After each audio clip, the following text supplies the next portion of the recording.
কোসাদু বাংলাদেশ সিডিবি এর উদ্যোগে প্রথমবারের মতো আয়োজিত দিনব্যাপী আনন্দ ভ্রমণ সফলভাবে সম্পন্ন হয়েছে। পর্তুগালের রাজধানী লিসবন থেকে অদূরে সান্তারমাইন জেলার মনোরম প্রাকৃতিক পরিবেশে ঘেরা পার্ক বালাডা রিবার জেতো-তে অনুষ্ঠিত হয় এই উৎসব মুখর আয়োজন।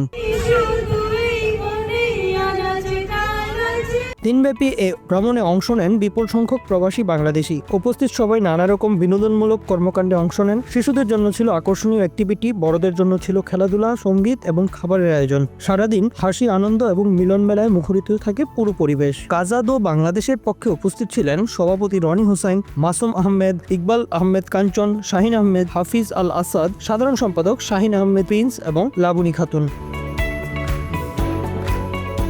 উপস্থিত অতিথি হিসেবে পর্তুগাল বাংলা প্রেস ক্লাবের সভাপতি রনি হোসেন, সাবেক সভাপতি রাসেল আহমেদ, তরুণ ব্যবসায়ী হুসাইন আলী রাজন, সৈকত, বিশিষ্ট ব্যবসায়ী জহিরুল ইসলাম, ইসমাইল হোসেন নাহিদ, নুরুজ্জামান সেলিম, দিদারুল ইসলাম, মাহাদি জয়, সাইফুল জয়, নারী উদ্যোক্তা মাহমুদা চৌধুরীও উপস্থিত ছিলেন। অতিথিরা তাদের বক্তব্যে বলেন, সিডিবি এর এই উদ্যোগ প্রবাসী বাংলাদেশিদের মাঝে ঐক্য, বন্ধুত্ব এবং সৌহার্দ্য বৃদ্ধিতে গুরুত্বপূর্ণ ভূমিকা রাখবে। ভবিষ্যতে এমন আয়োজন অব্যাহত থাকা উচিত। আনন্দ ভ্রমণের আকর্ষণীয় পুরস্কারগুলোর স্পন্সর করে আটলান্টিক অটো রিপেয়ার্স। দিনের শেষে সঙ্গীত পরিবেশন করে উপস্থিত সবাইকে মাতিয়ে রাখেন শামসুল ইসলাম, কাজী মাইনুল ইসলাম, গৌতম গুহ, ফারজানা আফরোজ বাদন।